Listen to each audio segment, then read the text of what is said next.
So as you may see, there's an infinity gauntlet on your screen. So what does this sort of have to do with anything in chapter 10? Well, chapter 10, we look at integration. And so chapter 10 and 11, actually we look at integration. Essentially, each of the formulas or the skills that we need to integrate different kind of functions, so for example, circular functions, exponential logarithms, or polynomial functions, are a stone in this infinity gauntlet. So in this lesson, we'll be looking at an introduction to integration. So in this lesson, we'll be looking at antiderivatives of polynomial functions and functions of the form f of ax plus b, and linear combinations of these functions, indefinite integrals, common integrals, and properties of antiderivatives. Some of you may have seen these before in antidifferentiation in Unit 1 and 2 mathematical methods. So a review of antidifferentiation. So the antiderivative is the result of finding a function when given its derivative. So essentially the reverse, if you like. So in general, if the derivative, so if f dash of x equals f of x, then the integral of f of x dx is equal to the original function f of x plus c, where c is any real number. So we have the question, why do we always have to add c? So c refers to what we call the constant of integration. So the reason why this constant is important is because when we derive, we essentially lose this constant. So let's, for example, look at this parabola. So this parabola would be y is equal to x squared. If we're to derive this function, so for example, if we took, let's say, f of x equals x squared, we know the derivative of this is equal to 2x. So what we can see, because we know the f dash of x is 2x, the integral of 2x dx would equal x squared plus c. So in this case, c, we can see based on our parabola that c would have to be 0. But let's take, for example, g of x. So let g of x equal x squared plus 4. So it's this parabola being shifted up 4 units. Mind my parabola, so let's say that point's there, 0, 4. So again, that's just x squared plus 4. Let's say, for example, we were to derive that. So g dash of x also happens to equal 2x. And you'll notice that 4 is now gone, essentially. So if you were to integrate, again, 2x dx, we get the same thing. We get x squared plus c. However, what we can notice is g of x is actually a different function compared to f of x. It's x squared plus 4. So the whole idea of adding c is to take into account the actual constant that we may have started with, and it actually got lost during the process of differentiation.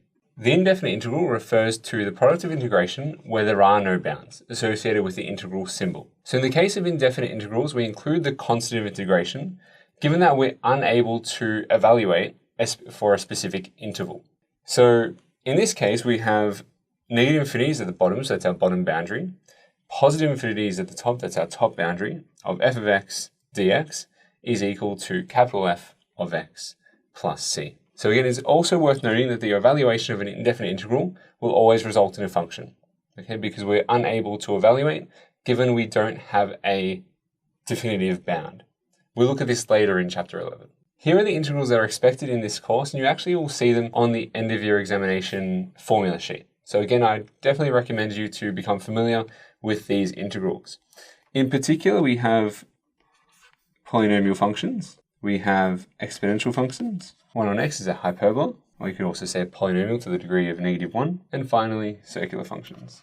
So when we're working with antiderivatives of multiple functions, there's 3 things we need to consider: addition and subtraction of integrals, and also scalar multiple of integrals. If we look at adding, so for example, let's look at f of x plus g of x dx, you can simplify this, so you can break them up into 2 separate integrals, and you have the integral of f of x dx plus the integral of g of x dx. The same thing works for subtraction. Scalar multiple is a little bit different. So for example, if we had the integral of k times f of x, what we can do is just take out that factor of k and do k times the integral of f of x dx. These properties are only there to really sort of help us focus on the integral that we want to calculate and sort of take out any potential for arithmetic error.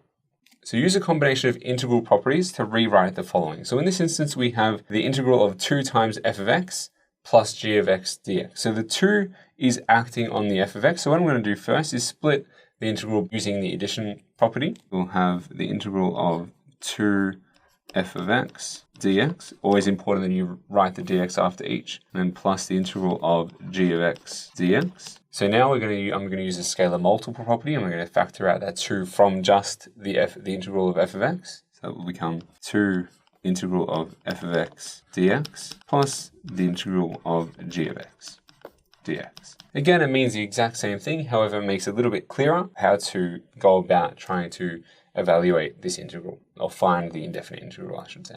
So in summary, the indefinite integral is going to be the integral of the derivative, so the reverse of the derivative, and remember we're always going to be adding c, the constant of integration. This is lost during the process of differentiation. The properties of the indefinite integral, so when we're summing or when we're subtracting, we can split the two integrals. Remember, always write dx at the end of each separate integral. And finally, a scalar multiple you can always take out of your expression at the front and focus purely on the integral. And finally, common integrals. I highly recommend that you become familiar with these during your work at the moment, but also throughout the rest of the year, as they'll keep on coming up in different topics. And you'll even see some of these when you get to probability density functions. In our next lesson, we'll be looking at integrating polynomial functions. So in this lesson, we're going to be looking at integrating polynomial functions. So specifically, we're going to be looking at integrating positive powers, integrating negative powers, and integrating fractional powers.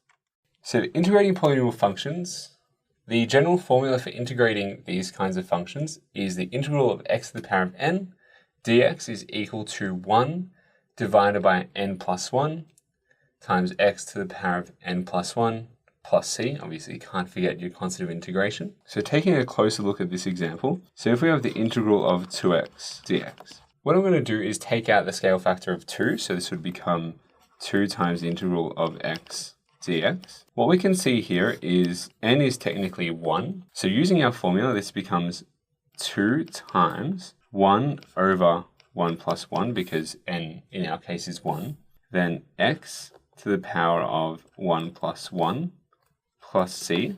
Putting this all together, we have 2 times a half of x squared plus c. 2 halves equal a whole, so this just becomes x squared plus c. So the integral of 2x is equal to x squared plus c, and that's what we have in our solution. So let's have a look at a couple of examples, starting with A. So find an antiderivative of the following with respect to x. We have f dash of x is equal to x cubed plus 2x squared. So if we take the integral of x cubed plus 2x squared dx, we're going to be left with, well, let's use the addition property, so x cubed dx plus, and the scale factor property, 2 times the integral of x squared dx. So now n in our first case is 3, so this is going to become 1 over 3 plus 1 times x to the power of 3 plus 1 plus c, plus 2 times 1 over 2 plus 1, x to the power of 2 plus 1 plus c. So for the first one, this would become 1 over 4, x to the power of 4, plus 2 times 1 over 3, x to the power of 3, plus c. You'll notice I've only put one constant of integration now. We don't need 2. 1 is enough. So again, I've just put it there for us to become familiar with the constant of integration. However, now once you're doing your working out, you only ever need to write your c once. So I've only just sort of consolidated them, if you like. Because at the end of the day, they're both constants, so you can technically add constants together. So therefore, you only have to write c once because it is a constant. Now let's rewrite this. We're going to have x to the power of 4 over 4 plus 2 times a third, so it's 2/3, 2x cubed on 3 plus c. That's your final answer for A. Let's have a look at B. So what I'd like to probably recognize in B is a little bit different. There's a perfect square, x plus 2 all squared. So what I'd probably like to do before I would even integrate this is to expand it out. So g dash of x is equal to 4x times expanding a perfect square, so this becomes x plus 2 times x plus 2. Let's expand and collect like terms. So it's going to become 4x times x squared plus 4x plus 4, which equals 4x cubed plus 16x squared plus 16x. And now we can use that to integrate. So therefore, we have the integral of 4x cubed plus 16x squared plus 16x dx. If you're comfortable, you don't have to use the addition property to now split this apart. You can simply do it all together. So I'll do this as an example to show you the difference. So therefore, we're going to have 4 on 3 plus 1, x to the power of 3 plus 1, plus 16 over 2 plus 1, x to the power of 2 plus 1, plus 16 over 1 plus 1, times x to the power of 1 plus 1, plus c. You'll notice the 4, the 16, and the other 16, they're all on top of the fraction. So it's because when you multiply, that'd be a whole number. So the 4 technically would be 4 over 1. Multiplying whatever fraction it becomes, the 4 would go on top, would become your numerator. So then therefore this becomes 4 over 4, which is 1. So it's simply just x to the power of 4 plus 16 over 3. So it's going to be 16x cubed over 3. Plus 16 over 2 becomes 8. So this would become 8x squared plus c. And that is your final solution. Integrating negative powers where n does not equal 1. Okay, so to integrate polynomials with negative powers, we use the same formula as we do for positive powers, with the exception of a negative 1. So when n is negative 1, we have a certain rule, and we'll get to that rule a little bit later. But otherwise, if it was, for example, 1 on x squared, we would treat that the exact same way as we would the previous example where if it was positive. So why can't we not integrate x to the power of negative 1 using the polynomial integral? So for example, f dash of x equals 1 on x. To rewrite this, that means we're going to have the integral of x to the power of negative 1 dx. If we were to use the polynomial rule, we'll notice we'll have 1 divided by negative 1 plus 1. So negative 1 plus 1 is 0. You can have it divided by 0, that's technically undefined, so that integral will not exist, which is not true. It does exist, we just can't use that rule. So whenever you essentially have a hyperbola where it's 1 on x or 1 on 2x, whenever x is to the power of negative 1, we cannot use the polynomial rule. We'll use a different rule, which we'll get to in a later session. Let's have a go at a couple of examples. So we have dy dx, or the derivative, is equal to x to the power of negative 3 plus 4x cubed minus 2x. So again, because we don't have anything to the power of negative 1, we can use the polynomial rule as per normal. So we can go with, well, we know n for the first term is negative 3.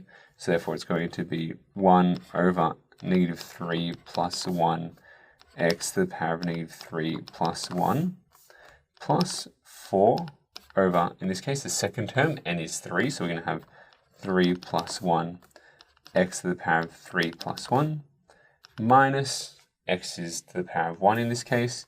So we're going to have 2 over 1 plus 1 x to the power of 1 plus 1 plus c. Don't forget your plus c. So now 1 over negative 3 plus 1 becomes negative a half x to the power of negative 2 plus 4 over 4 is simply 1. So it's going to be x to the power of 4. Negative 2 over 2 is negative 1. So it's just going to be negative or minus x squared plus c. Could we leave our solution like that? Yes. However, we could rewrite this such that the highest power is first. So you could have x to the power of 4 minus x squared, and then minus 1 over 2x squared. So we could rewrite that using positive indices. And then again, don't forget your plus c. Even though our second last line was technically correct, it's always sort of nice to rewrite your negative indices into positive indices. So if you have something like x to the power of negative 2, writing that using a positive index. So for example, if you had x to the power of negative 2, that's the same as 1 over x squared. So use positive indices in your final response, unless otherwise specified, but generally speaking, that's sort of your most simple, or your simplest form. Let's take a look at example B. So we have dy dx equals 3 on x squared minus 2 on x cubed. In this instance, in order to use our polynomial rule, we want to rewrite it using negative indices. So that's probably the only part, is we want to, for our working out, we would rewrite it in that form. So this will become the integral of 3 on x squared minus 2 on x cubed dx. So this is equal to the integral of 3x to the power of negative 2 minus 2x to the power of negative 3 dx. Again, you can use the scalar property and the subtraction property in order to separate these if you wish. You don't have to. Particularly when you're using the same rule, it's probably not necessary. But again, it's whatever you're most comfortable with. So this is going to become 3 over, so n is negative 2, so negative 2 plus 1, x to the power of negative 2 plus 1. then minus 2 over, in this case, n is negative 3. So it become negative 3 plus 1, x to the power of negative 3 plus 1 plus c. So now negative 2 plus 1 becomes negative 1. So this is going to become negative 3, x to the power of negative 1. And then negative 3 plus 1 is negative 2. 2 divided by negative 2 is negative 1. Because we now have minus negative 1, two negatives make it positive. So this would become plus x to the power of negative 2 plus c. As I mentioned previously, we want to write our final solution as a positive index. So this is going to become negative 3 on x plus 1 on x squared plus c, and that will be your final solution. Integrating rational powers. So rational powers, for example, is something where you have f of x equals x to the power of m on n. So like that of positive and negative powers, again, we use the same rule. So when confronted by these problems, we ought to review our following index law. So for example, the square root of x is simply x to the power of a half, or the nth root of a to the power of m is equal to a to the power of m divided by n. So again, always remembering that index law is really important. Indices always come up. Find an antiderivative for x where the derivative is equal to x to the power of 3 on 2 plus x to the power of 1 on 3. So again, it's just going to test our fractions. So first, let's write our integral. So it's going to be integral of x to the power of 3 on 2 plus x to the power of 1 on 3 dx. So looking at the first term, we have 3 on 2. So this is going to become 1 over 3 on 2 plus 1, x to the power of 3 on 2 plus 1, plus n for our second term is a third. So it's going to be 1 over a third plus 1, x to the power of a third plus 1. Let's go up here for a bit more space. 3 on 2 plus 1, whenever adding fractions with different denominators, we want to make them the same denominator. So for example, we're going to multiply 1 by 2. So 3 plus 2 is 5. So this is going to become 1 on 5 over 2. X to the power of 5 over 2 plus a third plus 1 is 4 on 3. So we're going to have 1 on 4 on 3, x to the power of 4 on 3. So whenever we're dividing fractions, we want to keep change flips. So if, for example, if we had 1 divided by 5 on 2, so technically this would become 1 over 1 times 2 over 5, which equals 2/5. Because you have 1 divided by a fraction, the other technique you could use is always it's essentially just a reciprocal. So you just flip it. So in this case, we could have just flipped it because we're dividing by 1, or 1 divided by 5 on 2, I should say. So this will become 2/5 x to the power of 5 on 2, and then plus, so we're doing the reciprocal, so it becomes 3 on 4, x to the power of 4 on 3. Again, the reciprocal only works because we're doing 1 divided by a fraction. One thing I nearly forgot is to make sure we include our constant of integration at all stages of our work here. Finding the integral. So previously we found an integral. The reason why we call it an integral is because the value of the constant of integration can be any real value. So c can be essentially anything, almost, for as long as it's a real number, of course. However, now when we look to find the integral, we need to be provided extra information such that we can actually solve for c. So we're trying to find the exact value of this constant of integration. So in this example, it says find the equation of a curve with the gradient f dash of x equals 3x squared plus 2x, and passes through the point negative 2, 6. So we've been given the sort of the normal information. We have the derivative, so we can work backwards to find our original curve. But to do that, we have to know a point that it passes through. And in this case, we've been given the point negative 2, 6. So the first thing you want to do is integrate. So we can have the integral of 3x squared plus 2x dx. So now we'll use the polynomial rule. So this will become 3 on 2 plus 1, x to the power of 2 plus 1, plus 2 over 1 plus 1, x to the power of 1 plus 1, plus c. So keep the c for the time being, because we're just finding an integral. 3 on 3 is 1, so this will become x cubed, plus 2 divided by 2 is 1, so it becomes plus x squared, plus c. So this is currently our integral. So let's say it's capital F of x is equal to this. So it's an integral. To find the integral, we now use the point. So we're going to use this negative 2, 6. So using negative 2, 6 to solve for c. So let's come up over here. So we're going to have 6 is equal to negative 2 cubed plus negative 2 to the 2, and then plus c. So now you can see we now have one equation, one unknown. Our unknown is c. So let's evaluate. So this is going to become 6 is equal to negative 2 cubed is negative 8 plus 4 plus c. Negative 8 plus 4 is negative 4, so 6 is equal to negative 4 plus c. Therefore, c is equal to 10. So it's fantastic that we've found c. However, now we have to finish writing our integral. So therefore, capital F of x is equal, so the original function is equal to x cubed plus x squared plus 10. And so that's the equation of our original curve. So the idea of finding the integral is about finding the original curve. So we've essentially derived it when you found the gradient. However, that constant of integration, or that constant c, has gone. So to find the exact value of that c, we need to know what point that our original curve passed through. So we know in this case it passed through negative 2, 6.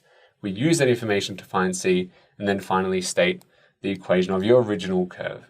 So the general formula for integrating polynomial functions, so if we would have the integral of x to the power of n dx, this is going to be equal to 1 over n plus 1 times x to the power of n plus 1 plus c, where c is obviously a constant of integration. When you want to find the antiderivative or find the integral, find the original equation of a curve, the first step is you want to always integrate. Then you want to substitute the point that you're given into the derivative, solve for c, and finally state your function. In some cases, they might ask you to find another point on their curve.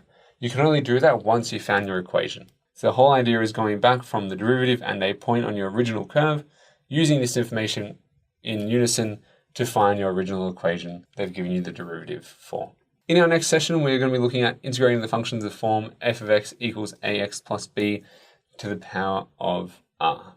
So again, we come back to the infinity gauntlet and we're going to learn about another technique to find the integral of polynomial functions. So in this lesson, we're going to be looking at integrating functions of the form f of x equals ax minus b to the power of r. So generally looking at horizontal translations. So in particular, we're going to be integrating functions of this form.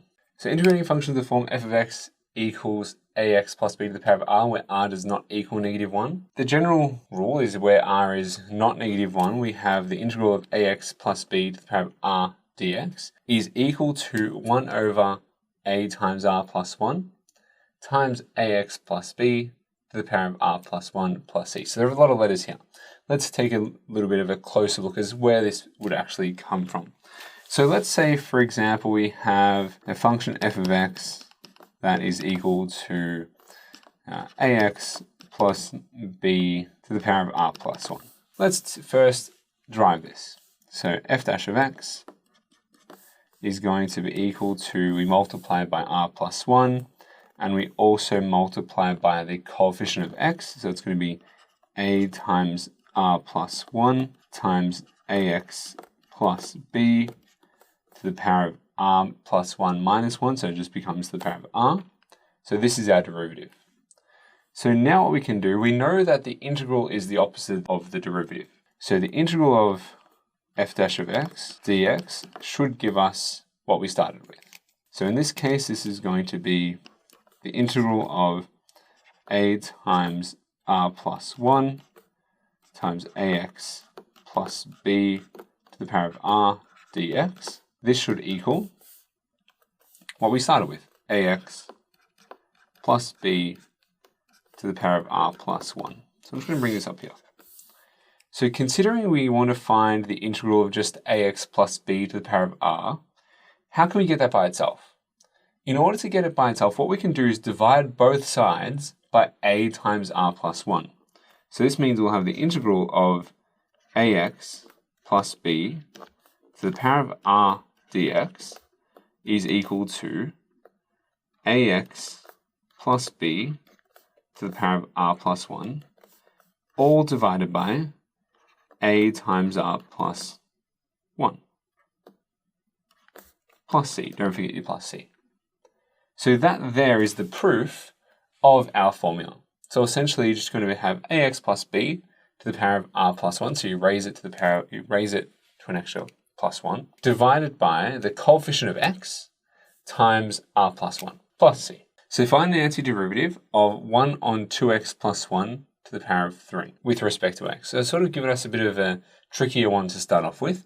It's going to be negative. So the first thing we want to do, just to refer to, is let's refer to our formula. So ax plus b to the r dx is equal to ax plus b to the r plus 1 over a times r plus 1. In this instance, I'm going to rewrite our equation. So I'm going to rewrite it using a negative index. So this is going to become 2x plus 1 to the power of negative 3 dx. So we can see that a is equal to 2 and r is equal to negative 3. So now let's use this into our formula. So we're going to have ax plus b, so just 2x plus 1 to the power of r, which was negative 3 plus 1, all over 2 times negative 3 plus 1 plus c. Now let's simplify this. So this will become 2x plus 1 to the power of negative 2 divided by 2 times negative 2, which equals 2x plus 1 to the power of negative 2. Let me just put my plus c back there. All over negative 4 plus c. Again, always write your final solution using positive index. So this would become 1 over negative 4 times 2x plus 1 squared plus c. So that's your final solution. So the first thing you want to do, rewrite it using a negative index. Or if it was a positive index, you would keep it as per normal. Identify your a and your r, and finally substitute into your formula. Integrating functions in the form f of x equals ax plus b to the power of r, where r is negative 1. So now we're actually going to be looking at where we have a power of negative 1. And this is sort of the same when we're looking at 1 on x as well. So there are two cases for when r is negative 1. Firstly, for ax plus b is greater than 0, we have 1 on ax plus b dx is equal to 1 on a log e of ax plus b plus c. Secondly, where you have ax plus b is less than 0, essentially they become negative. It will be negative ax minus b on the inside of your logarithm. So why are we using logs? What's the whole idea about using logs? It actually comes from the derivative of a logarithm. So if you had f of x is equal to log e of x, we know that the derivative is equal to 1 on x.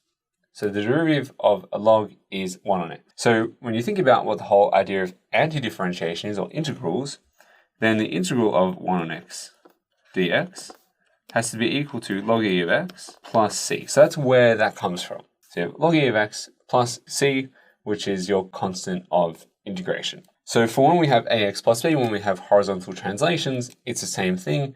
We also have to take into account the effect of a, so the effect multiplying our x, and that's why we have 1 on a log e of ax plus b. In the second case in particular, we have negative ax minus b on the inside of our logarithm. So find an antiderivative for the following, where a, 2 on 3x minus 2, where x is greater than 2 on 3. So the first thing I'm going to do is put this into an integral. So we're going to have the integral of 2 on 3x minus 2 dx. I'm going to take out a factor of 2 using a scale factor, just for me it makes it a little bit easier. So this will become 2 times the integral of 1 over 3x minus 2 dx. So now this will become, what we can see is, so it's 2 times 1 on a, so a is 3, so 1 on a log e of 3x minus 2 plus c. 2 times a third is 2/3, so this will become 2 on 3 log e of 3x minus 2 plus c.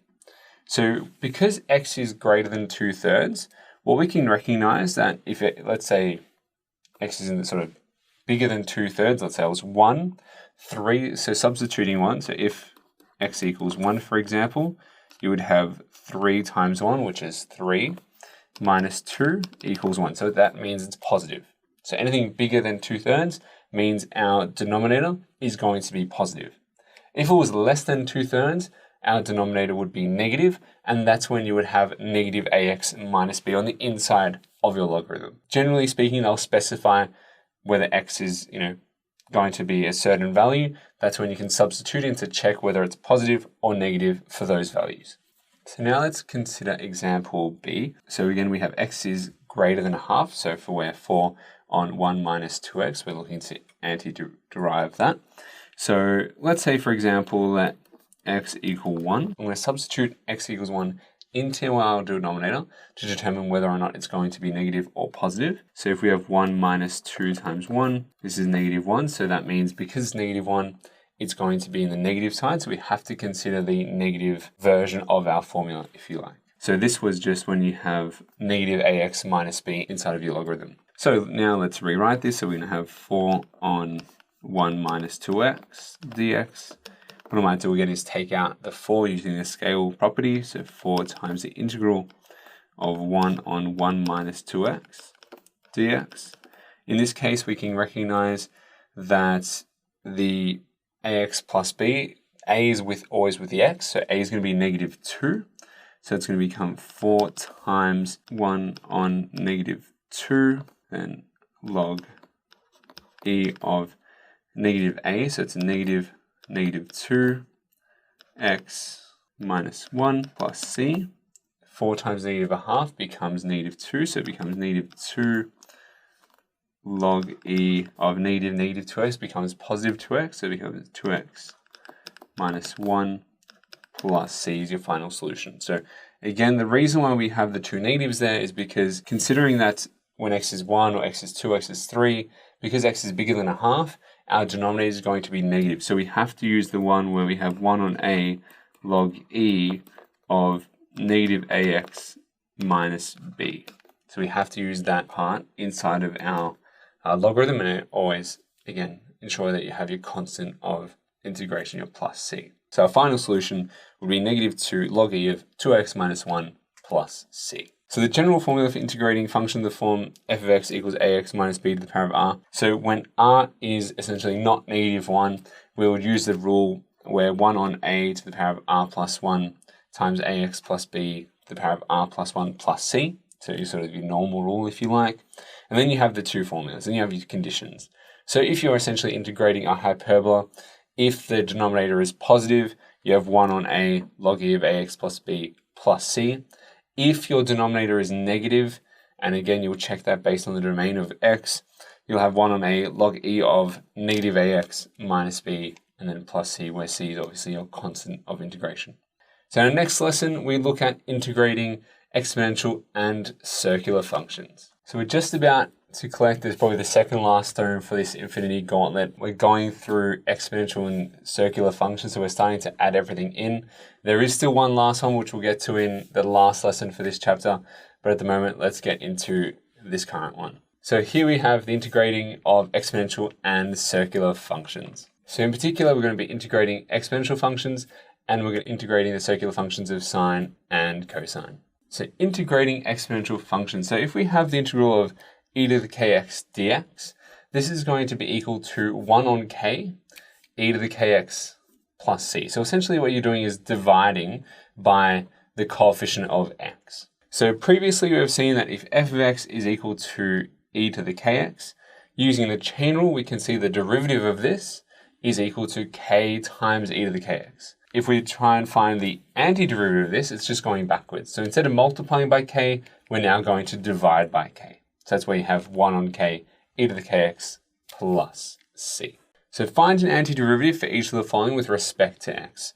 So we have g dash of x is equal to 4e to the 3x. So we have the integral of 4e to the 3x dx.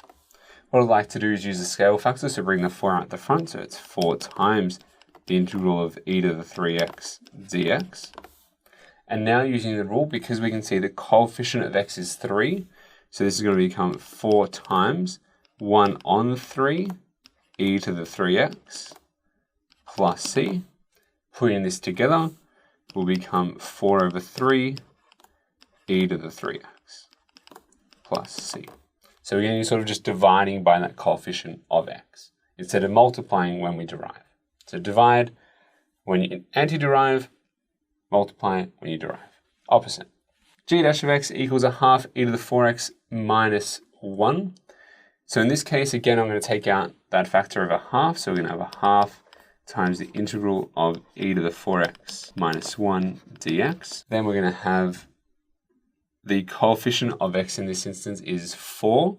So it's going to be a half times 1 on 4, e to the 4x minus 1 plus c. Finally, a half times a quarter is 1 on 8. So you're left with 1/8 e to the 4x minus 1 plus c. So that minus 1 doesn't necessarily affect anything in this case. We're just purely looking at the coefficient of x. In this case, the coefficient of x is 4. We're going to essentially divide by 4 and then multiply the half because we have that scale factor of a half. So hence our final solution is 1/8 e to the 4x minus 1 plus c. Integrating circular functions. So in this course, we're really only focused on integrate the integral of sine and cosine. So let's have a look at the integral of sine to start off with. So we have the integral of sine ax plus b dx is equal to negative 1 on a cos ax plus b plus c. I want to show you the proof for where this actually comes from. So let's say, for example, we have f of x is equal to cos ax plus b. We want to derive this. So f dash of x, we're going to use the chain rule. So that's just going to be u dash of x times f dash of u. So I'm going to let u equal the inside of our cosine function. So let u equal the inside, which is ax plus b. We can see that u dash of x, so what's in front of x is just a. F of u is equal to, the reason it's cos of u, I've just substituted in u for ax plus b. So now if we're to integrate that, if we think of we have a cosine graph, if this is cos x, if we're to derive this, we know that because we can see the gradient is negative, gradient is going to be negative sine. So f dash of u should equal negative sine of u in this instance. So what we can do now, putting this all together, we can see that the derivative is equal to negative a sine of u, which is equal to negative a sine ax plus b. That's the derivative. Here we want to find the integral of sine ax plus b. So what we know is the integral of negative a sine ax plus b dx. We know that integral has to be equal to what we started with initially, cos of ax plus b. Because of that, now we want to get sine ax plus b by itself. So we can divide both sides by negative a. So therefore the integral of sine ax plus b dx is going to be equal to negative 1 over a cos ax plus b plus c. So what you'll notice is this is exactly what we have over here. So essentially all of these integrals or antiderivatives come from the reverse of the derivative. That's essentially what it is. And the proof can come from this as well. So the integral of sine ax plus b is equal to negative 1 on a cos ax plus b plus c. We can prove the integral of a cos in the exact same way. So let's say, in this case, I'll use g of x to not get anyone confused. So g of x equals sine of ax plus b. Let's derive this. So we're going to have g dash of x, again using the chain rule. I'm not going to get into that too much this time. It's going to be a cos of ax plus b. So what we can see is the integral of g dash of x, so integral of a cos ax plus b dx is going to be equal to sine of ax plus b plus c. And then now what we can do, because we want to find just the integral of cos ax plus b, we want to again divide both sides, this time by a. So it's going to be the integral of cos ax plus b dx is equal to 1 on a sine ax plus b plus c. So that's your sort of your final solution. And again, you can see they're the same. The whole idea here is just proving through the opposite of the derivative that we can get the integral. So essentially what you're doing is you're integrating by recognition. So to do that, it's like, well, I know the integral of a cos ax plus b dx is sine ax plus b plus c. But in our case, we want to find just the integral of cos ax plus b. So to do that, we have to divide both sides by a. So and this is something we're going to get into in the next lesson. So find an antiderivative with respect to x for the following. So let's start off with a. So f dash of x equals cos of 3x minus 4. So we know for the integral of cos, so if we have cos ax plus b dx. This is going to be equal to 1 on a sine of ax plus b plus c. So in this instance, we can see a is 3.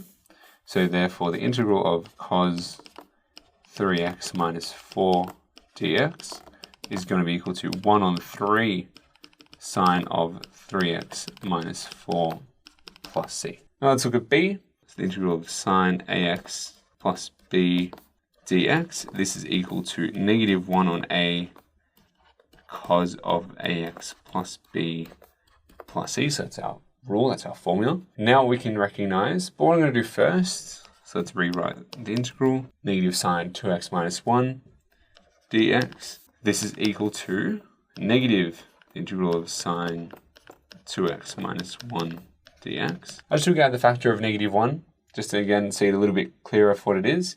So we know that sine is going to be negative 1 on a, so therefore negative 1 on a cos. A is 2, so this is going to be negative 1 times negative 1 on 2 cos of 2x minus 1 plus c. Negative 1 times negative a half just becomes positive a half. So it's a half cos of 2x minus 1 plus c. And then is your final solution. Some may not take out the factor of a negative 1 and just sort of know to make it all positive. However, it's a bit better in the sense of you mitigate the potential for arithmetic error between negatives and positives when you do take out the factor of a negative 1. So now it's like, well, I take negative out. You have negative times negative 1 times the integral of sine 2x minus 1. At least you know you can just focus on the sine 2x minus 1, that integral, and then worry about multiplying whatever your answer is by negative 1 afterwards. It's a bit easier to sort of focus on what you need to integrate instead of worrying about that negative as well. So putting it all together, the gradient of a curve can be given by f dash of x equals 4 cos 2x plus k, where k is an element of R, so any real number. The gradient at the point x equals pi on 6 is negative 3. Find the value of k, and hence determine the rule for the function f of x. So to start this problem, we want to first solve for k. The piece of information that we'll be given is the gradient at the point x equals pi on 6 is negative 3. So essentially what we can see is this is going to be f dash of pi on 6 is equal to negative 3. So we can substitute this information into our gradient in order to solve for k. So therefore what we have is negative 3 is equal to 4 times cos of 2 times pi on 6 plus k. So you have negative 3 is equal to 4 cos of pi on 3 plus k. So the pi on 3, 2 times pi on 6 is pi on 3. Cos pi on 3 is a half. So again, really important you remember your exact values. So we have negative 3 equals 4 times a half plus k. 4 halves are 2. So negative 3 equals 2 plus k. Therefore, k equals negative 5. Now that we know k is negative 5, we can finally find our integral. So the integral of 4 cos 2x minus 5 dx. So this is the same as 4 times cos of 2x dx minus the integral of 5 dx. So this is going to become 4 times 1 over 2 sine 2x and minus 5x plus c. So whenever you have a constant, so for example, integral of 5, because x is technically x to the power of 0, so if you have the integral of, say, 1 dx, this is the same as the integral of x to the power of 0 dx. So then when you integrate something like that, that's going to become 1 over 1 x to the power of 0 plus 1, which just equals x. So in the case of the integral of 5, that just becomes 5 over 1 x to the power of 0 plus 1, therefore you have 5x. So this here is a bit of a side note, just in case you're wondering where that 5x comes from. So 4 times a half is 2, so you have to get 2 sine 2x minus 5x plus c. So this is a potential equation, an antiderivative, not the antiderivative because we don't have another point in order to solve for c. However, this would be a potential equation. So in summary, when we integrate exponential functions, we're dividing by the factor of k, so the k being the coefficient of x, so integral of e to the kx dx is equal to 1 on k e to the kx plus c. Integrating circular functions, so sine, the integral of sine ax plus b is equal to negative 1 on a cos ax plus b plus c. And finally, integrating cos is going to be equal to 1 on a sine of ax plus b plus c. In our next lesson, we are looking at integration by recognition. So we're tasked with finding an antiderivative of the integral of sine x cos x. So an integral of two functions where there is a product or a quotient of functions. This is a really common experience because it's like, well, how do we go about finding these kind of integrals? And that is where integration by recognition comes in for this course. And in this lesson, this is going to be one of our main focuses. So in particular, we're going to be looking at the integral of the product of two functions. Before we get stuck into this lesson, I really want to emphasize the common phrasing of integration by recognition problems. So when to use integration by recognition. So again, as I said, in methods, this is sort of one way of integrating product of functions. In specialists, there's other methods, but for methods, this is sort of the main method that we're going to be using for these kind of questions, and they do come up on the end of your exam. They have hinted to these particular questions almost every year. So when we're looking at integration by recognition, what does it mean? It means simply that. So you want to integrate a function by recognizing that you can algebraically manipulate from the derivative to the integral that you want to find. Very similar to how we've sort of proven some of the integrals so far in this chapter. So that's why I've wanted to show those proofs. So when it comes to this lesson, we sort of have an idea of how to go about manipulating integrals. So examples of where you may have to use integration by recognition include integrating logarithmic functions, integrating a product of two functions, or integrating a quotient of two functions, though this particular dot point is quite rare. Common phrasing. So VCEE in the past has hinted to integration by recognition where they ask you to firstly find the derivative and then hence calculate the integral, or hence find the area. Generally, you see the word hence and you found the integral in the previous question, you can always guarantee that it's going to be an integration by recognition problem. So again, having that exposure to that wording or getting used to it and those style of questions is going to be really beneficial for you towards the end of year, and in particular the end of year exam. So in this example, we'll have let f be defined for all real numbers, where f of x is x cos x. So part A, we want to find the derivative of 2x sine x. So what we notice, we have a product of two functions. So essentially, let's say f of x is equal to g of x times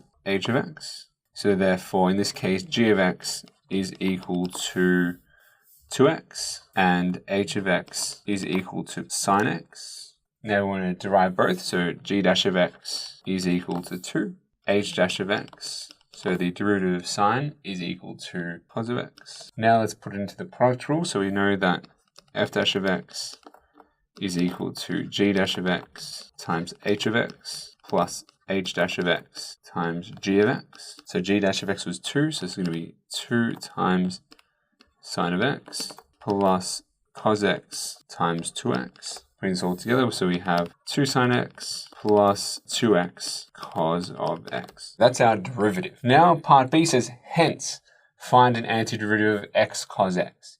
So it's like, well, how does this relate to what I've just done in part A? What we can notice is x cos x is actually inside our derivative. It's the part where we have plus 2x cos x. So it's actually there. It's how do we manipulate it in order to get x cos x. So the first thing we want to start off with is the integral of 2 sine x plus 2x cos x dx has to be equal to 2x sine of x. Now we want to manipulate the left-hand side in order to get the integral of x cos x. So now what I can recognize is there's a factor of 2 common to both 2 sine x and 2x cos x. So we're going to take out that factor. So it's going to be 2 times the integral of sine x plus x cos x dx, which is equal to 2x sine of x. Let's put plus c, might as well. So now what we can do is we can divide both sides by 2. So we're left with sine of x plus x cos x dx is equal to x sine of x plus c. We want to get x cos x by itself, so therefore we need to subtract the integral of sine x. So therefore we're left with the integral of x cos x dx is equal to x sine of x minus the integral of sine x dx plus c. So now the integral of x cos x dx, this is what we have, so that's what we wanted. Perfect. But now we just have to evaluate what the actual integral of sine x is to finalize our right-hand side. So we have x sine of x minus the integral of sine x is negative cos. So this becomes minus cos of x plus c. Two negatives make it positive. So therefore your final solution is the integral of x cos x dx is equal to x sine of x plus cos of x plus c. So that is your final solution. So what we started with was we first found the derivative of 2x sine of x, and then it said hence find an antiderivative of x cos x. So it's like, well, where is this x cos x? You have to recognize that it's in the derivative that you've just found, and therefore you first find, okay, the integral of the derivative I just found has to be what I started with initially, so the initial function, and then manipulate that, so transpose it essentially, until you find what you're after. So in this case, transpose it until we're left with the integral of x cos x. In this case, the integral of x cos x dx was equal to x sine x plus cos of x plus c. So again, we subtracted the integral of sine x to the other side. You can do that, and that's perfectly fine. It's just you can't leave your answer like that. You actually have to do that integral. And again, be really careful. Make sure whenever you're writing an integral that you're writing dx on the end as well. So another worked example, this came from 2020 VCAR exam 1, question 8b. In this instance, it's sort of a little bit nicer because they've already sort of given us the derivative and they've given us the original. So in this case, we know that the derivative is 2x log e of x. So what the first thing you want to do is put the integral of the derivative, because we want to undo it. So it's going to be 2x log e of x plus x dx. Has to be equal to what we started with, so it has to be equal to x squared log e of x plus c. And now we want to rearrange it into the form where we have the integral of just x log e of x. So the first thing I want to do is subtract the integral of x. So we're left with 2x log e of x dx equals x squared log e of x minus the integral of x dx plus c. From this point on, we can notice we want to find x log e of x. We currently have 2x log e of x, so we can divide both sides by 2.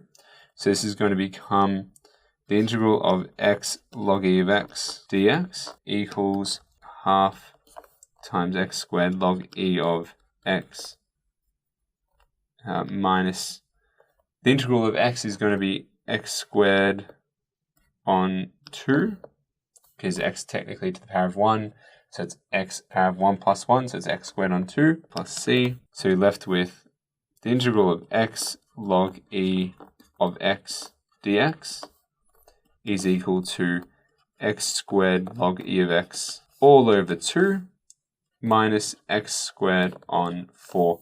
And that is what we've shown there as well. So you'll notice in that case, they haven't necessarily put plus c. They could have assumed that c was 0 in this instance. That is fine. The idea is you want to show that x log e of x has that potential antiderivative. What I want to bring your attention back to is when we took out that factor of 2, when we divided by 2, the whole idea we can do that again is because if we took out the factor of 2, so that would become 2 times the integral of x log e of x, we then divide by 2. You have a constant, so that scale factor, you can just divide to the other side.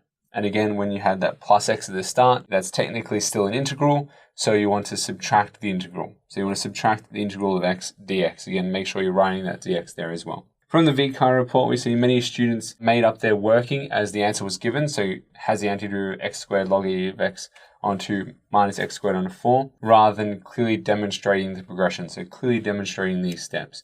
Some instances I've seen some students try and derive this to try and get back to x log e of x.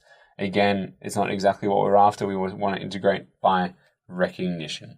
To summarize all of that, integration by recognition, so it's integrals that must be found using recognition where we ask to integrate essentially a product of two functions.